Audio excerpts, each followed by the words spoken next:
누가복음 15장 11절에서 35절까지의 말씀입니다. 좀 오늘 본문 내용이 깁니다. 전체를 다루기는 하나, 읽는 것은 1장 15절에서 32절까지만 제가 읽도록 하겠습니다.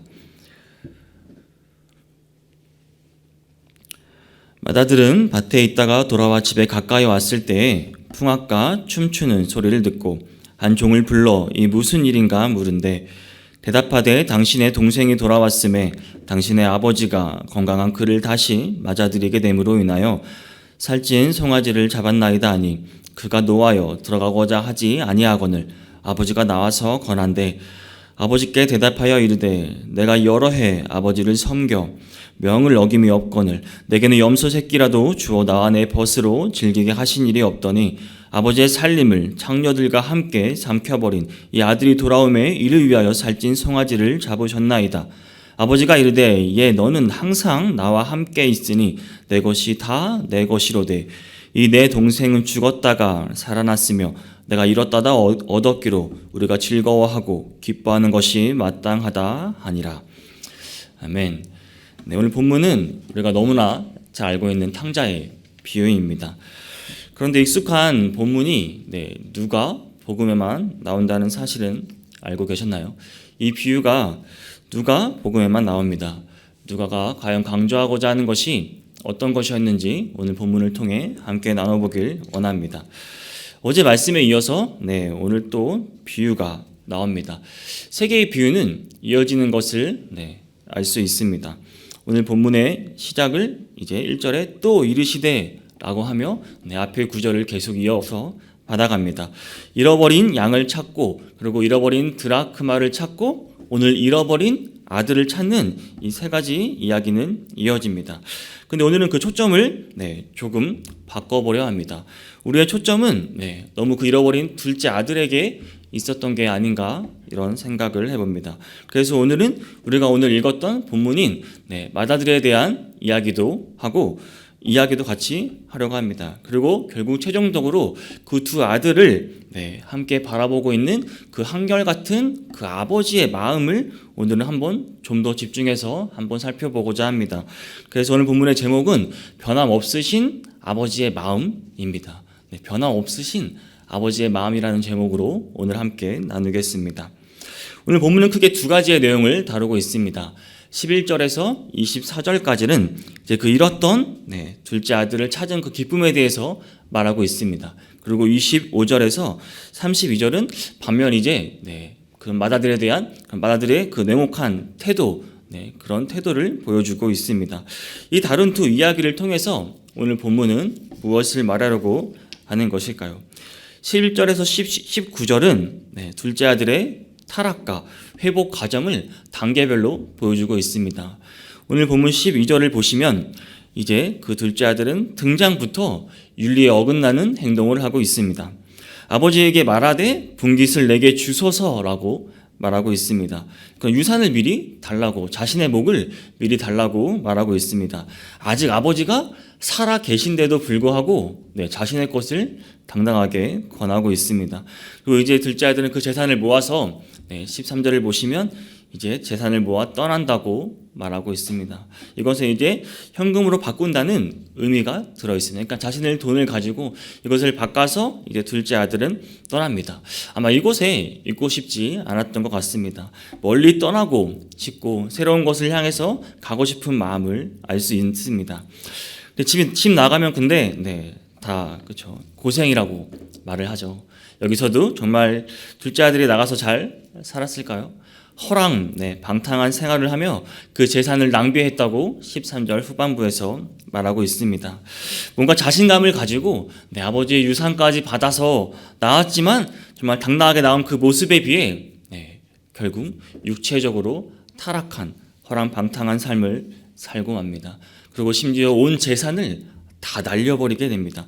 돈이 그렇습니다. 그렇죠? 돈이 있다가도 없고 없다가도 있는 게 돈입니다. 돈을 의지해서 나가다 보면 정말 한순간에 이 아들처럼 모든 것을 잃을 수도 있습니다. 파멸로 갈 수 있는 게 돈입니다. 당연히 물질권 당연히 필요한 게 돈이기도 하지만 타락의 길로 빠지기 쉬운 것도 돈입니다. 더군다나 쾌락과 함께하는 돈이라면 그 결과는 오늘 이 둘째 아들과 같습니다. 육체적으로 타락한 이 둘째 아들은 이제 궁핍이 오기 시작합니다. 14절을 보면 재산도 없는데 설상가상 이제 기근까지 오는 것을 볼 수 있습니다. 이제 궁핍함을 느끼기 시작합니다. 아버지 집을 떠나온 곳이 이제 후회되기 시작합니다. 행복했던 그 시절을 떠올리기 시작합니다. 하지만 이들은 어떻게 아버지한테 돌아갈 수 있겠습니까? 이제 먹을 궁리를 해봅니다. 당장 내가 궁핍하고 내가 배고픈데 무엇을 가릴 수 있겠습니까? 살기 위해서 그 나라 백성 중 한 사람에게 이제 붙여 산다고 말하고 있으니까 더부살이를 한다고 말합니다. 말이죠와 더부살이지 그냥 종살이입니다. 그건 수치일 뿐만 아니라 당당하게 아버지 집을 떠나 나왔지만 결국 종살이를 하게 되는 현실을 맞닥뜨립니다. 얼마나 서러웠을까요? 얼마나 그 아버지 곁에 있던 그 자유가 그리웠을까요?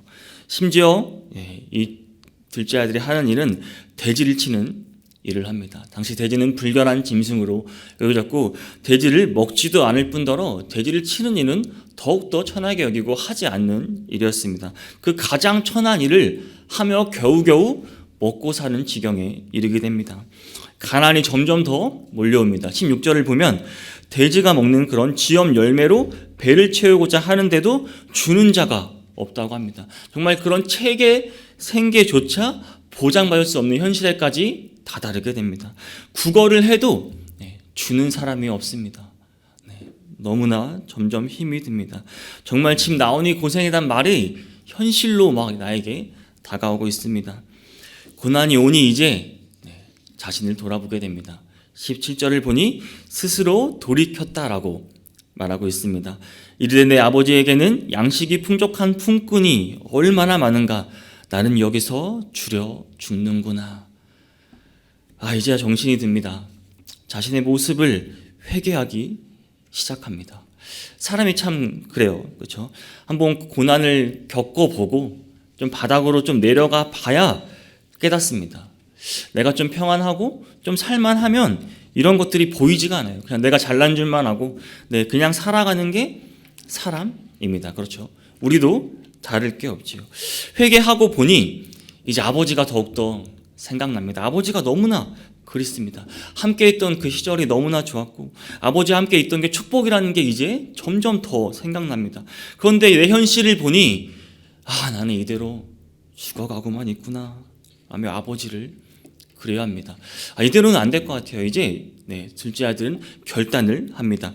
18절을 보며 내가 일어나 아버지께 가서라고 말합니다. 참된 회개를 하고 그런 의지를 보입니다. 이제 한 걸음 한 걸음 아버지에게 다가갑니다. 근데 그 발걸음을 옮기지만 그 발걸음이 얼마나 무겁겠습니까? 아버지로 가는 걸음이 얼마나 멀게만 느껴질까요? 아버지를 만나면 무슨 말을 하지? 하면 다시 자신의 지난 일을 떠오릅니다. 자신의 죄를 시인하려 하나하나 다시 자신의 죄를 돌아옵니다.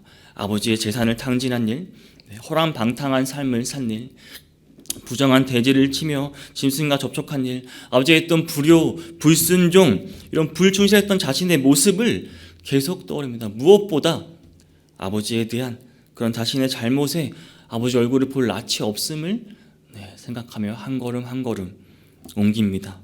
하지만 자신의 죄를 시인하기로 결단했습니다. 그리고 19절을 보면 지금부터는 아버지의 아들이라 일컬음을 감당하지 못하겠나이다. 나를 품꾼의 하나로 보소서 하리라라고 말합니다. 그냥 품꾼, 자신의 일시적인 고용인이라도 내가 아버지를 만날 수만 있다면 이젠 그것으로 충분하다고 생각합니다. 이런저런 생각을 하며 걸음을 옮기니 어느덧 아버지 가까이 다가가게 됩니다. 더욱더 발걸음은 떨어지지 않았겠지요. 여러분이라면 어떻게 했습니까? 여러분이 둘째 아들이라면 아버지의 모습을 당당히 볼 수 있을까요? 이제 넘어가서 25절에서 30절에 나오는 맏아들의 한번 태도를 잠시 살펴보도록 하겠습니다. 탕자의 비유에서 맏아들을 어떻게 기억하시나요? 돌아온 자기 동생을 좋아하는 아버지에 대한 정말 그 질투를 가지고 있는 그 맏아들, 이렇게 기억하시나요? 오늘 한번 좀 더 자세히 살펴보도록 하겠습니다. 25절에서 맏아들이 등장합니다. 그리고 밭에 있다가 돌아왔다라고 말하고 있습니다. 어느 때처럼 일상적인 모습입니다. 그런데 25절 후반부를 보니 이미 풍악의 소리와 그리고 춤추는 소리가 들리는 것으로 보아서 둘째 아들의 돌아온 것에 대한 잔치가 벌어지고 있었습니다. 그런데 어리둥절한 이 맏아들은 26절에서 그 종에게 이게 무슨 일인가라고 물어보고 있어요. 이게 좀 상황이 이해가 되지 않지? 좀 이상하지 않으신가요? 이 상을 보면은 자기 동생이 돌아온 것에 대한 그 잔치를 하고 있는데 형이 함께 하지 않고 있는 것도 이상한데 심지어 그 형은 이 사실조차 모르고 있습니다. 맏아들과 그 집안의 관계가 어떠한지 보여주고 있습니다. 아마 무심했던 것 같습니다. 그리고 그런 종들도 이 사실을 알려주지 않은 것으로 보아 저는 이 본문을 읽으면서 그 맏아들에 대한 그 심정을 한번 좀 생각해 봤습니다. 한편으로는 그 마음이 얼마나 외롭고 얼마나 궁핍했을까라는 생각을 해봤습니다. 이 기쁜 소식인데도 그 가족과의 관계를 통해 또 심지어 종들도 아무도 본인한테 다가와주지 않은 그 맏아들의 마음을 한번 살펴보았습니다. 그저 묵묵히 그 기쁨으로 하는 것도 아니고 또 와서 좋아서 하는 것도 아니고 그랑 똑같은 하루 오늘도 밭에 나가서 그냥 일을 하고 있는 그 맏아들의 모습을 보고 있습니다. 일상 속에서 그런 형식적인 삶을 살아가는 게 이 맏아들의 모습입니다. 그런데 잔치의 소식을 들으니 아들은 이제 화를 냅니다. 28절에서 그가 노하여라고 말합니다. 정말 노해서 잔치가 함께 하고 싶지 않다고 말을 하고 있습니다. 지금껏 쌓았던 분노가 치밀어서 아버지에게 이렇게 말합니다. 29절, 30절을 보시면 아버지께 대답하여 이르되 내가 여러 해 아버지를 섬겨 명의 어김이 없거늘 내게는 염소 새끼라도 주어 나 버추로 질기게 하신 일이 없더니 아버지의 살림을 창녀들과 함께 삼켜버린 이 아들이 돌아오매 이를 위하여 살찐 송아지를 잡으셨나이다 라고 본인의 할 말을 다 합니다. 너무 억울하고 속상하거든요. 그동안 계속 참아왔던 울분이 막 올라옵니다. 그동안 내가 한 게 있는데, 그렇죠? 둘째 아들이 없으니 내가 그 일까지 다 하고 내가 불만 하나 없이 하루하루 잘 섬겨왔는데 왜 내게는 그 값싼 염소 새끼 하나 잡아주지 않으셨습니까? 라고 말하고 있습니다. 너무 불공평하지 않습니까? 도대체 아버지는 저를 어떻게 생각하시는 겁니까? 라고 말하고 있어요. 3절을 보면 심지어 이 아들이란 표현을 합니다. 이 아들이랑은 그냥 당신의 아들이란 말이에요. 내 동생이 아니라 당신의 아들. 왜 당신의 아들은 그 좋은 송아지를 잡아주십니까? 말하며 정말 그 강하고 심지어 그 경건함까지 들어 있습니다. 아버지에 대한 분노, 동생에 대한 질투와 분노를 표출합니다. 이게 맏아들의 모습이에요. 근데 마음이 좀 심정이 이해가 가시나요? 맏아들의 마음이 이해가 가면서도 되게 마음이 아팠습니다. 그 온전하지 못한 그 마음을 어루만져줄 사람은 없었을까요? 오늘 본문은 여기 개역개정에 있는 제목을 보면은 잃은 아들을 되찾은 아버지의 비유라고 나와 있습니다. 그리고 우리는 이것을 돌아온 탕자의 비유라고 잘 알고 있습니다. 이것은 외적인 것에만 초점이 맞춰 있습니다. 물론 둘째 아들이 타락하고 회개하고 돌아왔습니다. 그렇죠? 그러나 자세히 보면 맏아들 역시 내적으로는 더 잃어버린 아들의 모습을 보여주고 있습니다. 두 사람 다 모두 잃어버린 자들입니다. 서론 부분에서 오늘 말씀은 제가 앞뒤 두 비유와 이어진다고 말씀드렸습니다. 그 배경이 되는 15장 1절 2절을 보시면 모든 세리와 죄인들이 말씀을 들으러 가까이 오니 바리새인과 서기관들이 수군거려 이르되라고 그 자리에 있는 인물들을 말해주고 있습니다. 예수님이 이들을 향해서 오늘 비유를 하신 겁니다. 즉 다시 말하면 둘째 아들은 그런 모든 세리들, 그 죄인들을 향한 하나님이 정말 인생에 너희 죄를 사러 오셨다라는 것을 말해주고, 반면에 맏아들은 그 바리새인과 그 서기관들이 자신의 이기적이고 그런 탐욕적이고 형식적인 모습으로 살아가는 그 모습을 비방하고 그 왜곡된 모습을 보여주려고 오늘 비유를 말씀하신 것입니다. 엄밀히 말하면 두 아들 모두 잃어버린 아들이라 말할 수 있는 겁니다. 정말 호색과 방탕함으로 자기의 가진 재물을 모두 잃고 돌아온 탕자가 하나님을 모르고 방황하는 모든 죄인을 상징한다면, 마다들은 그 진정한 의미를 모르는 하나님을 모르는 자가 있다는 점에서 또 다른 잃어버린 탕자가 되는 겁니다. 그런데 오늘 본문에서 이 두 아들에 대한 변함없으신 아버지의 마음을 오늘 본문에서 우리는 볼 수 있습니다. 둘째 아들을 향한 아버지의 마음은 본문 20절에 나옵니다.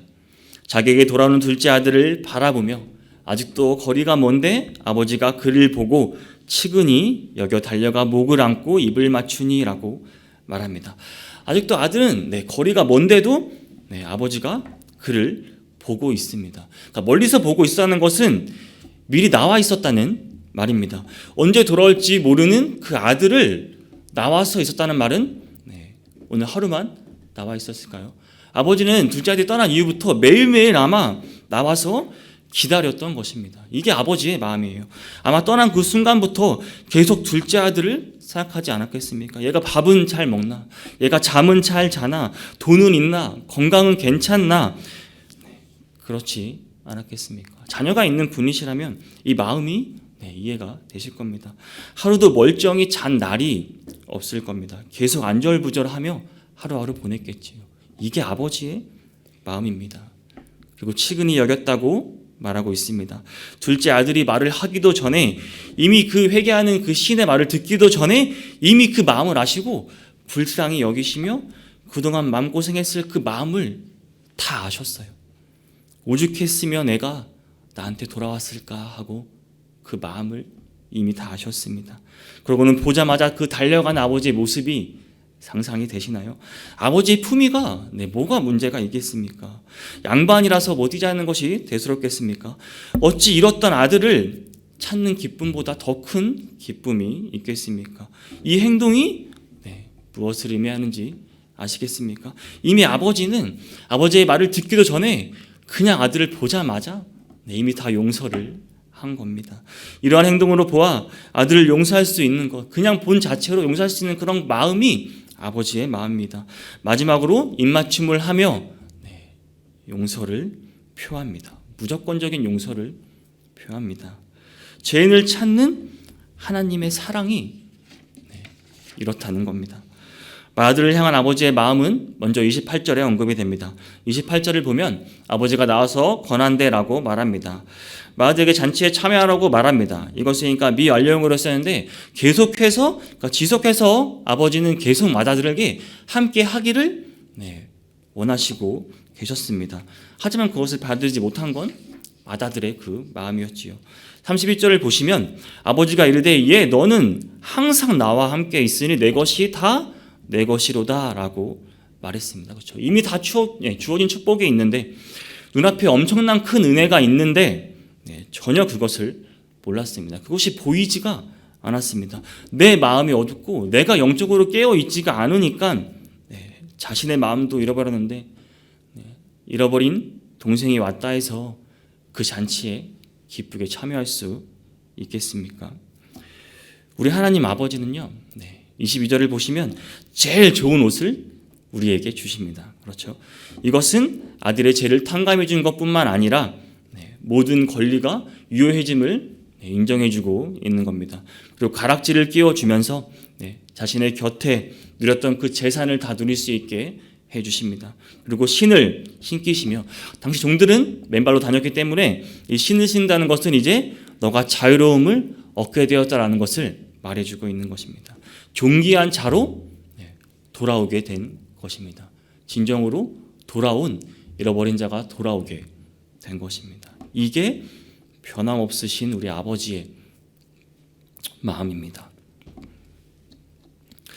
저는 아버지와 거의 대화를 해본 기억이 거의 없습니다. 서로 집에 있는 시간이 맞지 않았을 뿐더러 아버지를 뵈도 솔직히 별로 할 말이 많지 않았어요. 근데 진짜 가끔 아버지와 단둘이 식사를 할 때가 있었어요. 이제 아버지는 약주를 드시며 이런저런 말씀을 하십니다. 근데 대부분 말이 그런 거였어요. 미안하다 말하시는 거예요. 자꾸 미안하대요. 더 잘해주지 못해 미안하다. 내가 술을 마시지 못해 술을 마셔서 미안하다. 내가 뭘 더 못해줘서 미안하다. 계속 뭐가 그리 미안한지 계속 미안하시대요. 저는 그게 처음에 무슨 말인지 이해가 안 됐어요. 막 화가 났어요. 왜 대체? 그럼 잘해주면 되지. 뭐 술을 안 드시면 되고, 뭐 잘해주고 해주면 되는 거 아니야? 이런 생각을 했었습니다. 근데 결혼을 하고 자녀를 낳아 보니까 그 마음을 알겠어요. 진짜 그냥 미안한 마음이 있더라고요. 더 잘해주지 못해서 미안하고, 내가 더 함께 못해서 미안하고, 내가 더 못 살아주는 것 같아서 미안한 마음이 이제 막 드는 거예요. 이게 아버지의 마음이 이랬구나라는 게 이제 와서 느껴집니다. 아버지가 보는 자녀는 용서하고 말고도 없습니다. 용서 대상 자체가 되지 않습니다. 그냥 존재 자체로 기쁨이 되고 웃음이 되고 보고 싶고 안고 싶고 사랑한다 말하는 게 아버지가 자녀를 향하는 마음입니다. 네. 길을 걷다가 잠깐만 나의 자녀가 보이지 않아도 이리저리 찾는 게 아버지가 자녀를 향한 마음이에요. 한번 자녀를 잃었다 한번 생각해 보십시오. 그거 안 찾을 수가 있겠습니까? 다른 일 할 수 있겠어요? 우리 하나님 아버지가 우리를 바라보시는 마음이 이렇다는 겁니다. 네, 사랑하는 여러분, 오늘 우리가 이 마음을 정말 느껴보기를 원합니다. 정말 우리 같은 죄인을, 우리가 우리의 생각대로 제대로 살아갈 수 없는 우리를 도대체 얼마나 사랑하시는 건지, 어떻게 우리를 용서해 주실 수 있는 건지 그 마음을 한번 우리가 생각했으면 좋겠습니다. 오늘 본문의 이 맏아들, 둘째 아들 다 모두 우리를 대변하고 있습니다. 육체적으로 또는 내적으로 우리는 너무나 이미 잃어버린 자들입니다. 바로 우리를 말하고 있어요. 오늘 우리가 정말 기도하면서 다시 한번 하나님과의 관계를 회복했으면 좋겠습니다. 아버지와의 그 자녀와의 관계를 우리가 회복하기 원합니다. 우리의 죄를 돌아보시고 고백하는 하루가 되었으면 좋겠습니다. 당연히 아버지의 마음으로 우리를 용서하여 주실 것입니다. 또한 우리가 이 변함없으신 아버지의 마음을 가지고 잃어버린 영혼을 찾아 나서기를 원합니다. 이 사랑하는 마음이라면 어떻게 아직 예수님을 모르는 사람을 그냥 보고만 있을 수 있겠습니까?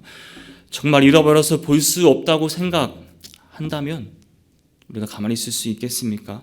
우리는 전해야 합니다. 사랑하는 마음을 가지고 아버지의 마음을 가지면 전하지 않을 수가 없습니다.